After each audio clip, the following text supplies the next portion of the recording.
Chicago, on the shores of Lake Michigan. The skyline is world-class, so is the food. It's hearty food, it's good food, it is Chicago food. Windy City classics make a searing impact. Delicioso! Art and science elevate the dining experience. This is the most exciting thing I've ever eaten in my life. These are the unique foods that define a location. If you're from Chicago and you haven't had this, then you're really not from Chicago. And the legendary pleasures we'll travel halfway around the world to eat. I'm Andrew Zimmern. This is Chicago, another delicious destination.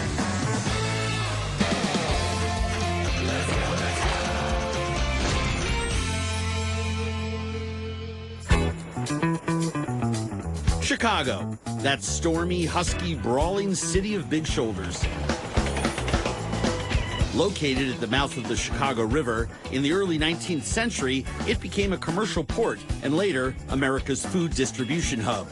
Today, it's known for its stunning lakefront, bold architecture, diverse neighborhoods, and dynamic food scene.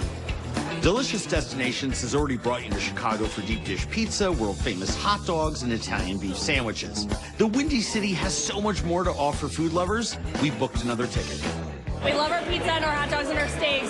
It really is so much more than that. There are James Beard Award winners, food trucks. We're a big, fun city, but we're really approachable, and so I think that that's one of the things that makes Chicago food so unique.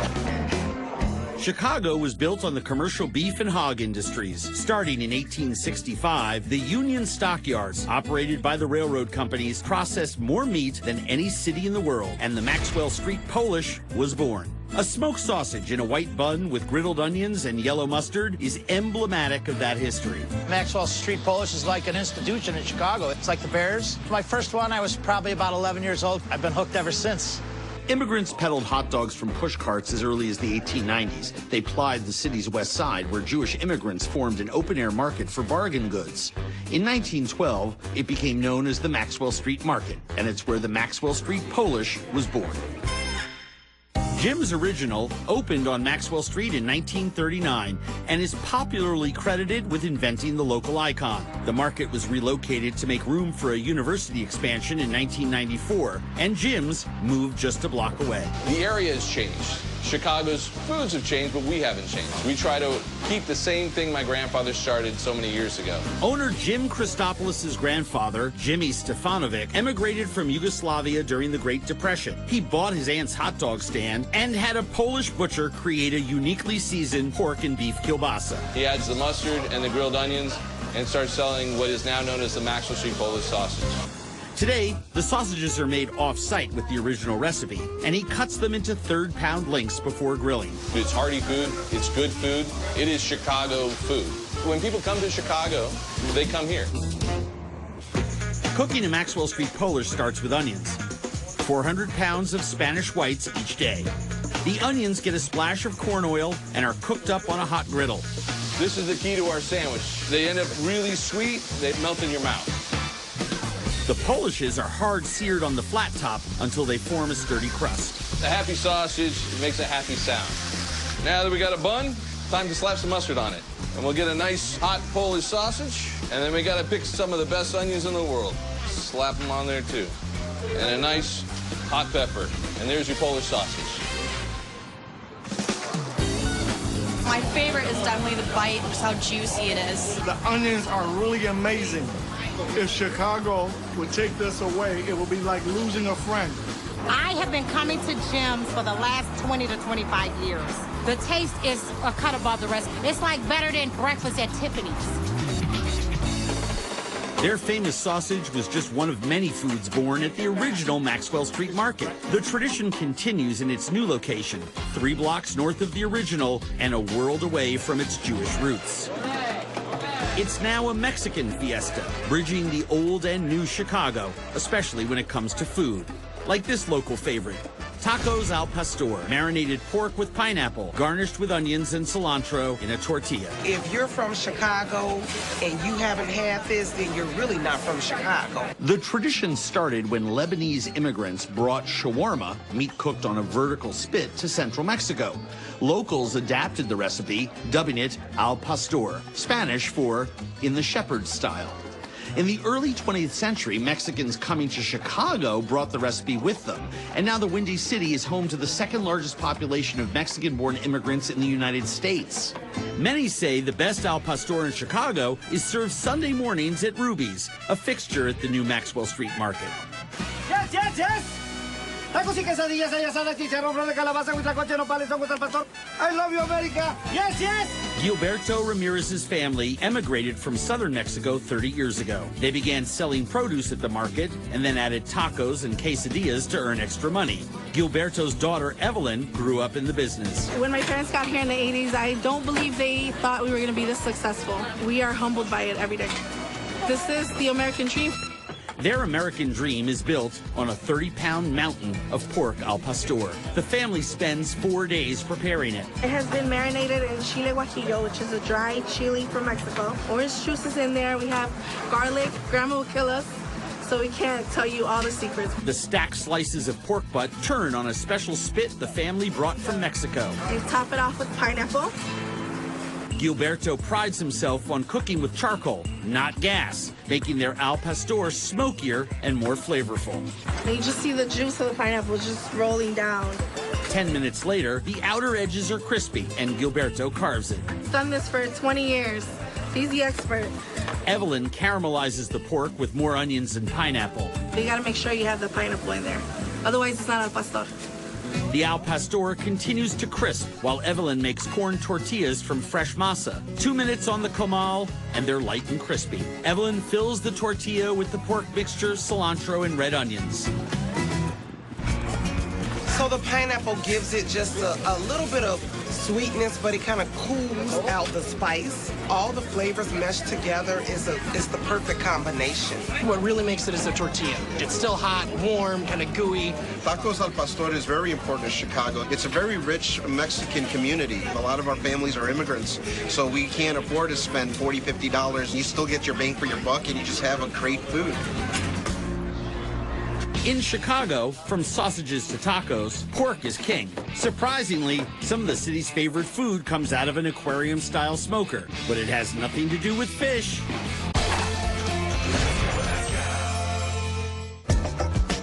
Chicago, a city that has food in its DNA. Its name comes from the Native American word chickagoo, meaning wild onion, which once grew in abundance here. Today, the Windy City has blossomed into a culinary capital with over 7,000 restaurants and some of the most diverse food on the planet. We never close. It's like a 24-hour supermarket. It's always something fun and exciting to do. Definitely something fun and exciting to eat. Meat rules here, and that stockyard palate can be thanked for popularizing gems like rib tips, the chewy, meaty, tender end of the spare rib cooked over live fire. It's a good messiness. You will want this mess all in your face, okay? You don't want no napkins. You wash your hands and you get in and you get down how you live. Chicago-style barbecue is rooted in Southern soul food's best traditions. During the Great Migration, hundreds of thousands of African Americans headed north to Chicago's booming South Side in search of jobs and a piece of the American dream. These newcomers brought their barbecue recipes from the Deep South and adapted open-fire cooking to the colder surroundings. Mississippi transplants Bruce and Miles Lemons opened Lem's Barbecue in 1954. They added a second location in the historic Chatham neighborhood, and brother James joined the team. Slab ribs were popular, but Bruce Lemons hated tossing out the trimmed, fatty tips of meaty cartilage near the belly. In true Southern tradition, he turned these cheap cast-offs into a Chicago icon. Third-generation manager Billy Lemons proudly shares the story. My uncle said, I'm going to take this rib tip and I'm going to season it up and see what it do. And as you can tell, it did wonders, because here it is 60 years later, and this is our bestseller here at Lem's Barbecue. Chicago's South Side is synonymous with another barbecue tradition, the aquarium smoker. It's a custom-made tempered glass chamber that brings Southern pit cooking indoors, a perfect way to cook during Chicago's fierce winters and to meet local safety codes. It's also equipped with a great exhaust system that pulls the smoke out and pulls the heat up. Pitmaster London Lyons stokes the fire with a combination of charcoal topped with hickory. The rib tips are butchered off-site and pre-seasoned with Lem's signature dry rub. Once they hit the fire, the pork sears, sealing in its own juices. London uses a garden hose to control the heat and prevent flare-ups. The whole process only takes about 45 minutes. Whoa, nice and juicy and tender. Billy Lemons cleaves perfectly charred hunks of what they call meat candy, served on a bed of French fries with a healthy ladle of barbecue sauce. You have a very thin and tangy sauce. It's a vinegar base. It was told to me that it has a mojo in it, and this is what keeps the people coming back. It's the sauce that counts. I'm here eating. On my birthday, I can go anywhere and eat. I prefer to eat here, and I prefer to eat this. It is so wonderful. You will want a piece of this and a taste of this. When I walk down the street and I smell that smokestack, it takes me back to when I was a kid. It's juicy, it's tender, it's full of flavor. Simply put, it's the bomb. Chicagoans love their pork. In the 19th century, the city was known as the hog butcher to the world, processing up to 8,000 of the animals a day. Pig is still a staple here, from rib tips to modern masterworks like the publican's ham chop in hay. A double-cut pork chop poached with hay, herbs, and butter.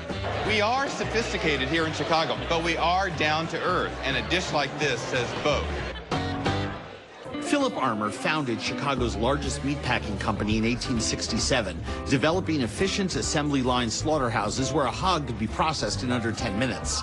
Refrigerated rail cars brought the meat across the country. By the mid-20th century, highways and trucks decentralized the meatpacking industry, and the Union stockyards closed in 1971.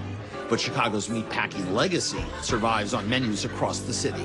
The Fulton Market District was the heart of the meatpacking industry. Now it's appropriately home to renowned restaurants like Publican, a gastropub specializing in pork and beer.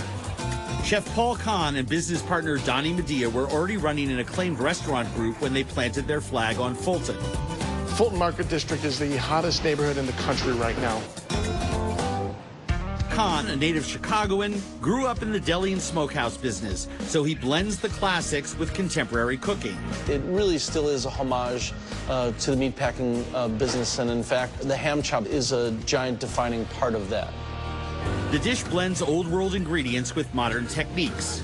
It's called a ham chop because Kahn's chef de cuisine, Jacob Sabin, cures the Berkshire double-cut pork chop in brown sugar, water, and salt for 3 days. He air dries it another day, creating a tacky skin called a pellicle. That skin then absorbs flavor during the 6-hour smoking process. It gives it this sweet, smoky brininess that wasn't there before. The recipe is inspired by English peasant fare, which calls for a handful of hay. It's a really beautiful grassy nose to it, so we think it goes really well with flavoring the chop. He adds thyme, bay leaves, and butter, then cooks the chop sous vide, cooking at a constant temperature in circulating water, sealing in the juices before it's flash fried in beef lard. Cider and burnt honey give a sweet and tangy glaze. Look at that mamma jamba. He carves the ham chop and serves it over a warm bed of blue corn grits, garnished with a summer salad of fresh peaches and greens. I have family on a farm. The smell reminds me of rolling around in these old hay barns. It's hearty from the pork, really earthy. The greens elevate it, give it a nice lightness. It's a beautiful dish. I think in terms of how Chicago has grown as a food city, the ham chop and hay is very, very important. Part of that growth includes having one of the world's best restaurants, mixing food, art, and science, with a side of magic and theater, too.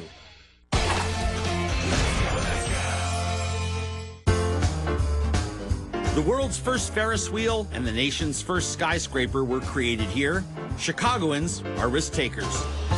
The food community here was the vanguard of a culinary scene marrying food science and art, using unexpected tools, ingredients, and an anarchist's philosophy. At the top of the list, Alinea, and visionary chef and cultural disruptor Grant Achatz. We've always been the flyover city, and now you have one of the culinary capitals of the U.S. right here. Achatz is one of the top chefs in the world. He honed his craft at legendary restaurants like Charlie Trotter's and the French Laundry. In 2005, he opened Alinea, a hyper-creative experiential restaurant where everything he sees, hears, and smells translates through a lens of cooking. Alinea is located in the upscale Lincoln Park neighborhood. There's no sign hanging in front, but diners find their way. We're having people fly in from Barcelona for dinner, Tokyo for dinner. It's become a global phenomenon. Diners book online tickets months in advance for a tasting menu that runs 10 to 19 courses, lasts up to 4 hours, and costs almost $400. We like to be puppeteers. We like to tell a story, but we also like to manipulate the guests. We're crafting this experience for you. A recent remodel created a kitchen table seating, allowing 6 diners to watch Achatz and his 27 chefs perform their magic. Sometimes you have people that are laughing and joking and sometimes even crying, and that emotional experience is what we're going for. The menu changes frequently, and seasonal ingredients are key. This season, Achatz welcomes guests with a series of 5 bites based on flower aromas. Chefs fill Miyoga ginger flower buds with vanilla tapioca, passion fruit pearls, and tropical lantana flowers. They're paired with seasoned honeydew juice, topped with a jasmine tea and flower foam. Chef Simon Davies composes a violet-flavored floral bite, freezing eggless meringue in liquid nitrogen, dusting it with freeze-dried blueberry and pepper. Curated serviceware and hand-folded origami create a synergy with the food. Spring isn't just on the plate, it's in the air. A floral aroma drifts down and coats the table, enveloping guests in the experience. Feels like spring. Everything tasted like spring and summer, and the smells were so overwhelming. We're manipulating textures and temperatures. We interject intentional aromas, but we also choreograph the experience with music that's piped into the room. So we really do think of it like theater. Achatz and executive chef Mike Begale assemble another small course of romaine lettuce spears piped with a pistachio avocado puree and topped with herbs and finger limes bursting with juicy caviar-like cells. We perch the romaine stem on top of a lime that we've cut a wedge out of, and that functions as the service piece. It almost looks too pretty to eat. 18 courses later, the meal crescendos with dessert. A decorative ceiling panel becomes the course's canvas. With the Rolling Stones blaring, chefs paint with chocolate, a mint cotton candy bomb, vanilla yogurt, white chocolate mousse, blueberries, marshmallows, and blackberry crumble. They came and they started throwing all the food in the middle of the table and creating this big art explosion. It was really fun to see, to hear everything, to smell it, to taste it. One final master stroke, grape taffy balloons with edible strings. Give it a kiss in the middle. Inhale, take one deep breath in. It's all over your This is the most exciting thing I've ever eaten in my life. Things are exploding around you. You're eating with your hands. It puts you at ease. So it's fine dining, but in a very, what I'll call Midwestern, laid-back, exceptional way. That was incredible. Chicago defines exceptional dining, and one of the oldest dishes in the city is still drawing crowds after nearly 100 years.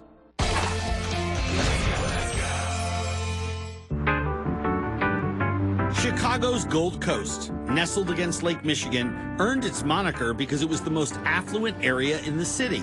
Located just north of downtown, it rose like a phoenix from the Great Chicago Fire of 1871. Today, the streets are filled with mansions, high-end shopping, restaurants, and it's one of the best places to find an old Chicago favorite, shrimp Dijon. Peeled shrimp in a sherry lace sauce topped with garlic breadcrumbs. So not a lot of people know, but shrimp Dijon originated in Chicago. It's a dish that really makes me feel connected to my Chicago roots. Shrimp Dijon was created by the Dijon brothers, Belgian immigrants who first sold the dish at the Chicago World's Columbian Exposition in 1893. It was such a hit, they opened a high-end hotel and restaurant. Now, Prohibition put the hotel out of business, and the Dijon brothers, well, they took their original recipe to the grave. Chicago chefs have been recreating shrimp Dijon ever since, including Hugo's Frog Bar and Fish House. It opened in the Gold Coast in 1997. Chef Russell Cook respects tradition, but isn't tied to it. The classic shrimp Dijon has paprika, parsley, garlic breadcrumbs, and sherry. Ours has a little bit different take on it because we're making a butter sauce. Russell whisks together a sauce of reduced Chardonnay, Dijon mustard, cream, and garlic. We are getting our shrimp from the Sierra Cortez. I just think they have a nice, robust flavor. They're very sweet. Corn oil and kosher salt are the only additions. The key to the dish is not overcooking the shrimp. You want the shrimp to have texture, but you don't want the shrimp to be rubbery. So it's kind of like this perfect world that comes together. A cold sizzle plate keeps the hot sauce from separating when it's ladled onto the shrimp. He finishes with chopped parsley and breadcrumbs ground from day-old Italian bread. I just get this perfect balance of butter and garlic. I take some bread, I soak it up. It just makes me happy. It's a Chicago original, the oldest Chicago original. I am just going to be walking around, breathing on everybody so they can smell how fabulous this sauce is. It really epitomizes Chicago and people of spirit, warmth, and home. It's good food, and Chicago's a good city. From humble foods to world-renowned restaurants, Chicago continues to stay true to its roots. Whether it's meaty favorites like Polar sausages and pork chops, or artfully crafted masterpieces, chefs keep elevating the food scene, engaging diners, and bringing the world to this city by the lake.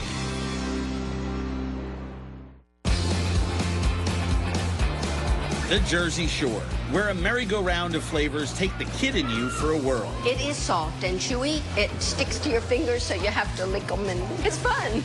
A tide of mouth-watering delights wash over you. Can't beat eating food on the beach. There's nothing better than that. And calorie counting needs to take a vacation. Oh, my God. You just can't stop eating it. I usually get 2 of these. These are the unique foods that define a location. It's like one big flavor of deliciousness, and it's like to die for. And the legendary pleasures we'll travel halfway around the world to eat. Jersey Shore. I'm Andrew Zimmern, and this is the Jersey Shore, another delicious destination.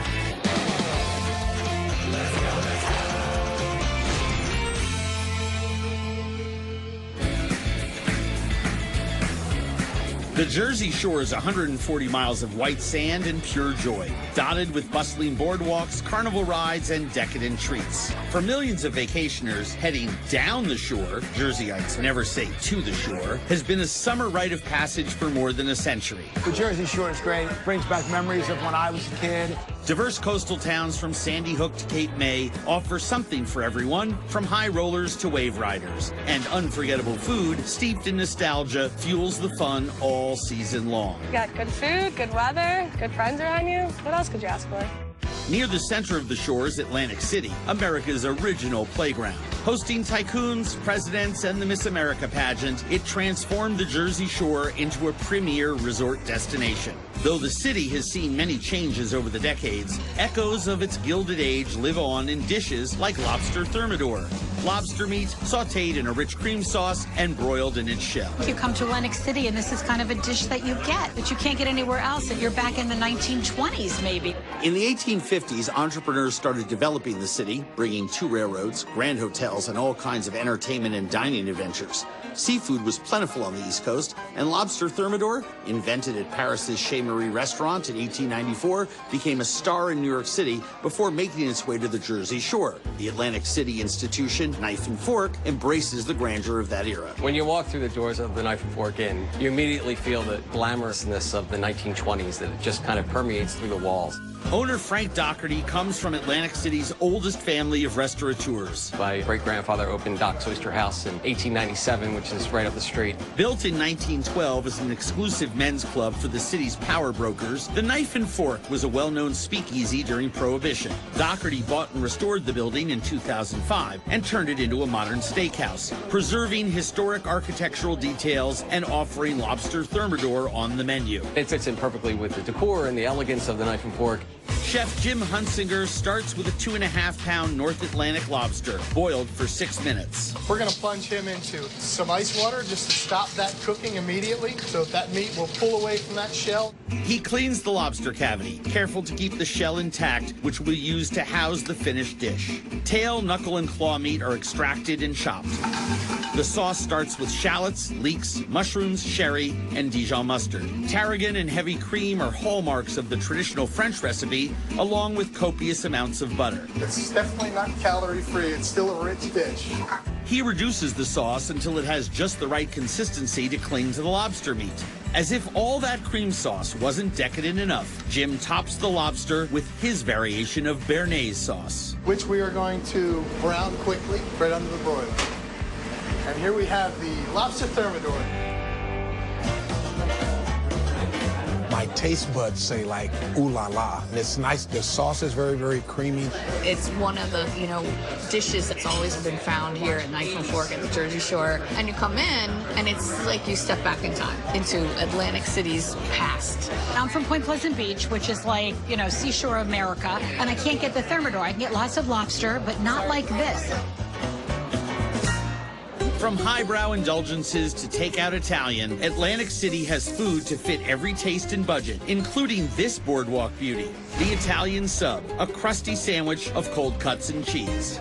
Sandwiches like these go by many monikers: hoagie, grinder, hero, but in South Jersey it's called a sub, short for submarine. Dubbed for the oblong shape of the bread, they all descend from the Italian-American sandwich, cured meats and provolone on Italian bread, popularized in the early 20th century by Italian immigrants who worked in the docks and shipyards of America's eastern cities. The White House Sub Shop opened in 1946 in Atlantic City's Ducktown neighborhood, a working-class Italian enclave at the time. This is not just any sub shop. The unassuming no-frills joint was so crazy good, it earned a James Beard American Classic Award and became a hangout for the likes of the Rat Pack, the Beatles, and countless famous faces who stopped in over the years. Today, customers from all walks of life still pack into the tight lunch counter. When you come to the White House, you know you're going to get the same sub that you ordered 10 years ago, or last week, or when you were a little kid. Brian Conley married the daughter of the original owners, Fritz and Basila Sacco, and he and his wife took over the shop in 2005. It's still a family business. It's now into its 4th generation. The secret to this sub's unique taste starts with the roll, baked with Jersey water that contains the perfect mix of minerals. 2 historic Italian bakeries down the street, Formica's and Rando's, are on call to deliver rolls multiple times a day.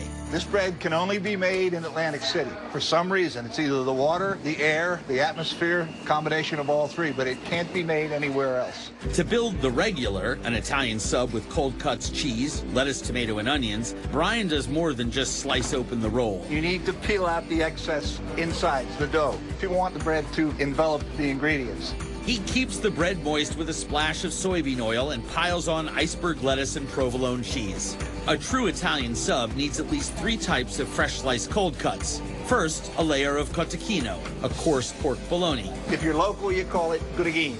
Then, dry cured capicola. It's a ham product, flavorful, spicy, end to end, symmetry. Peppercorn-studded Genoa salami rounds out the trifecta. Tying it together are classic accoutrements, thinly sliced onions and local Jersey tomatoes. Oil, oregano, and house-made hot pepper relish kick up the flavor before Brian gives the sub his signature tuck. Tucking in the cold cuts in the bread is as important as tucking your kids in comfortably at night. It's all tucked in. I'm proud to give this to the public.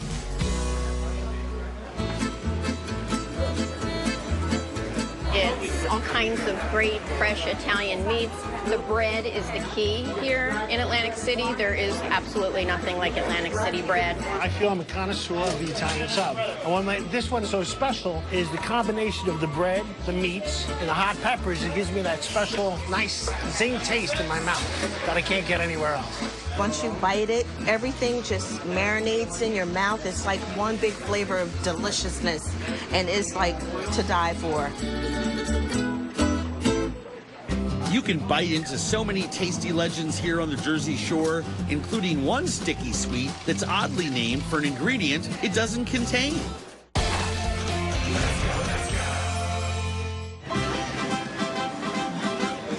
Atlantic City is the proud birthplace of boardwalks. The world's first was built here in 1870 as a temporary way to keep beach sand from being tracked into hotel lobbies and rail cars. Wooden boardwalks soon sprung up in towns up and down the Jersey Shore, and with them, thrill rides, arcades, and eventually casinos and clubs. New Jersey boardwalks also spawned their own food culture. The carnival foods, and it's just such a great place to come and enjoy a family. Treats that make the boardwalk tick include one of the country's earliest frozen custards and fudge, handmade using old family recipes and techniques.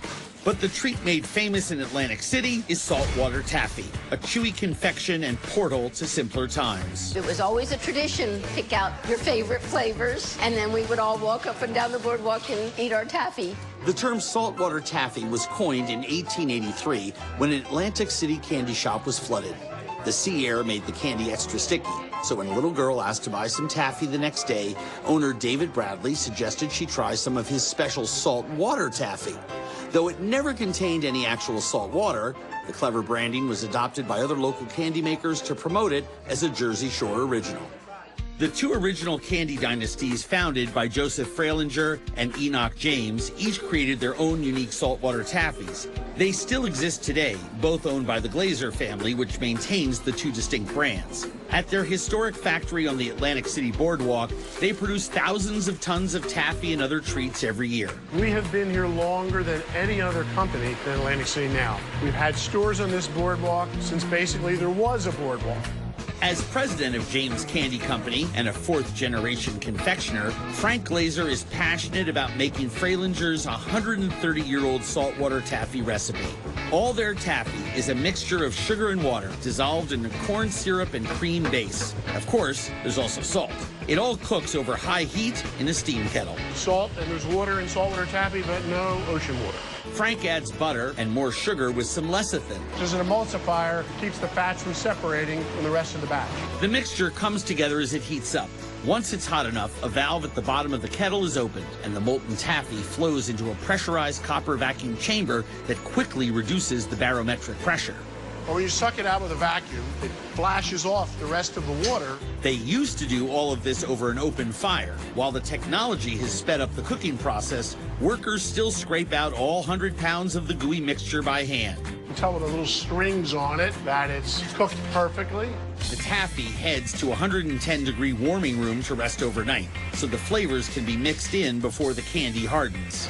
We brought it out from the hot room, put it on the cold table, it chills it just for a second or two, gets it a little colder, and then we pull it.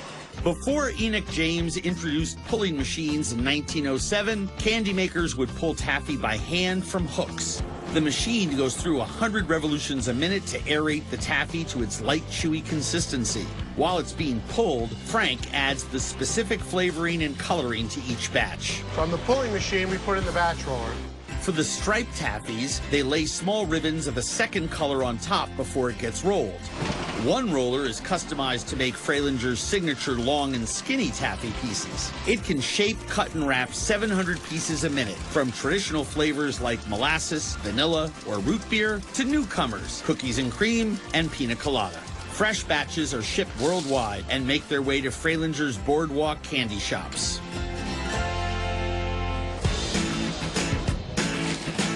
It is soft and chewy. It sticks to your fingers, so you have to lick them, and it's fun. It's different because there's more flavors. There's cookies and cream, which I've never seen before. There's peanut butter cup.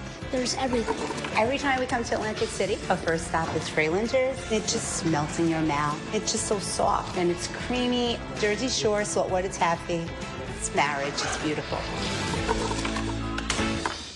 Boardwalk staples are not all sweet. A heartier slice of Jersey Shore life is their famous tomato pie, a thin crust-style pizza with the cheese on the bottom and red sauce swirled on top. This pie is one of the best on the boardwalk. It's phenomenal. One of the earliest variations of pizza brought to America first appeared in 1910 in Trenton, New Jersey's capital, where a large population of immigrants from Naples settled to work in local factories. The round, crispy, thin crust assembled backwards with crushed tomatoes on top came to be known as Trenton-style tomato pie. You can get a slice of New York-style pizza anywhere on the East Coast, but this is specific not only to New Jersey, but to such a small part of New Jersey. Maruca's Tomato Pies was one of the first pizzerias to bring the Trenton tradition down the shore when they opened their second pizzeria in Seaside Heights in 1950. Now in its third location on the boardwalk after being destroyed 2 times, first by Hurricane Sandy and later by fire, Joe Maruca and his twin brother are among the second generation to run the family business. We've proved that we're resilient and that we will always carry on the tradition that my dad and my family started. The dough for their signature 24-inch tomato pie is flattened on a mechanical press. This makes the dough ready to be stretched as well as dressed. Stretching the edges of the dough while keeping its perfect circular shape is no easy feat. Joe's had 50 years of practice. He spreads 1.5 pounds of their proprietary cheese blend directly onto the crust. The cheese will melt into the dough, giving you a very unique taste. The sauce tops it off. Maruca's uses a blend of Eastern packed tomatoes made to spec at a nearby cannery since 1950. Their trademark swirl of sauce is applied with a pancake pitcher. We've been doing this since day one. The rotating oven evenly bakes 12 of their mammoth pies to golden brown in under 10 minutes. When they do it in a spiral, you get the cheese taste, then you get the next bite, you'll get the sauce taste. So it's excellent. The crust is so much more crisp because it's not bogged down by the sauce and really brings out a sweetness in the tomato pie that you don't get in a normal pizza. Same pie, same taste, same look for the past 50 years when they started. They're a mainstay. There's another shore classic that can transport you to Italy with a single bite.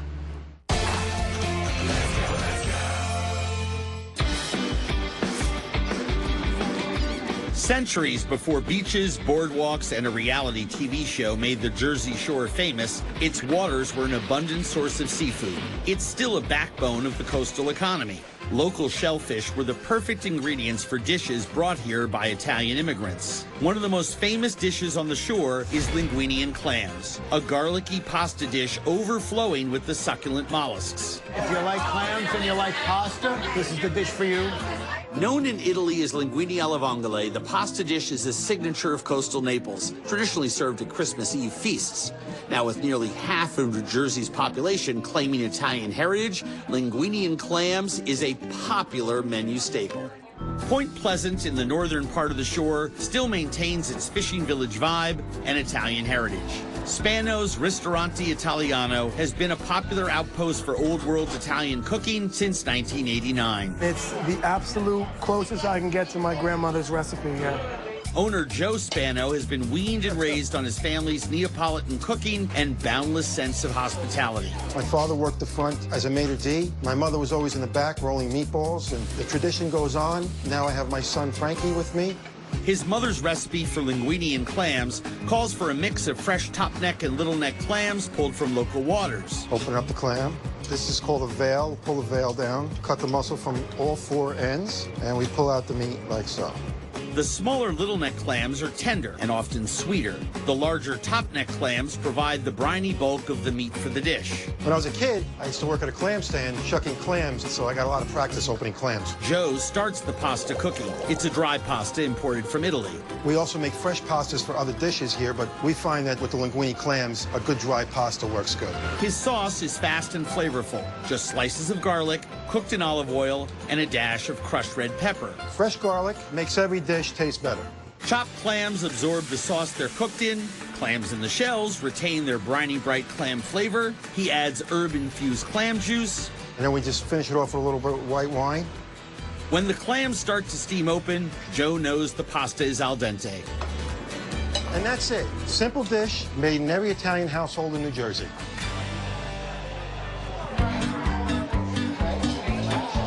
They're so succulent, they're juicy. Every single bite is a clam. My family's originally from Naples, so when I came and tried this, it's my home.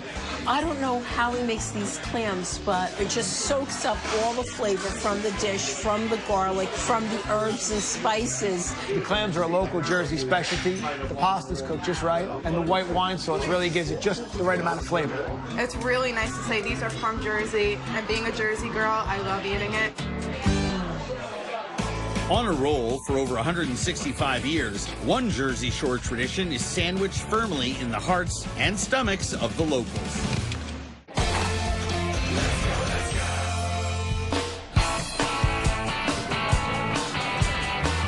There's no shortage of strong opinions in New Jersey. Hot debates rage over whether Bruce Springsteen or Bon Jovi is the state's most iconic rocker. And there's controversy over the correct name for one of the state's favorite processed meats. One of the biggest things is whether it's called Taylor ham or pork roll. In northern Jersey, it's Taylor ham. Down the shore in South Jersey, they call it pork roll. Cured meat, classically served with egg and cheese on a roll. It's the oldest processed food in America, and it's only made to this day in New Jersey. In 1856, John Taylor of Trenton, New Jersey, created a poor man's heat-and-eat, finely ground spice pork product formed into a cylinder and cured in a cotton sack. He sold it as Taylor's Prepared Ham. until 1906, when the government ruled that you could only call meat ham if it was from the leg of a pig. So the name was officially changed to Taylor's Pork Roll. It's the perfect cure to any Friday or Saturday night to have a pork roll cheese on the beach. Thanks to Johnny's Pork Roll food truck, the venerable pork roll is making a comeback in Asbury Park, the gritty seaside town that launched Springsteen. Owner and cook John Yarusi, a pork roll evangelist, offers a menu full of novel pork roll creations. It's one of those miracle little meats. It works in a lot of different ways. It's just a salty meat like pancetta, bacon, and it's so distinctly New Jersey.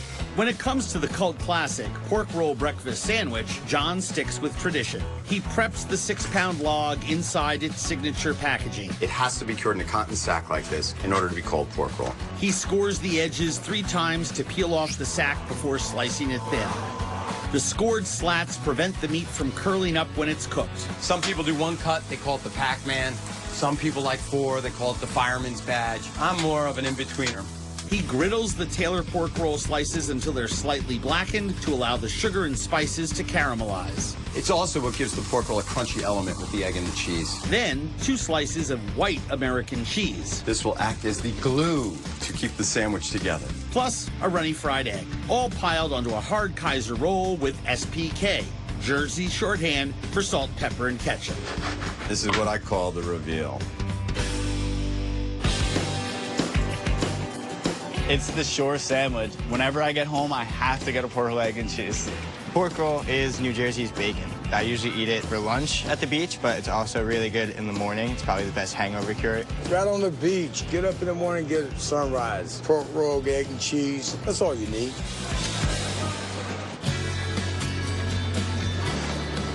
From sunup to sundown, the Jersey Shore is an action-packed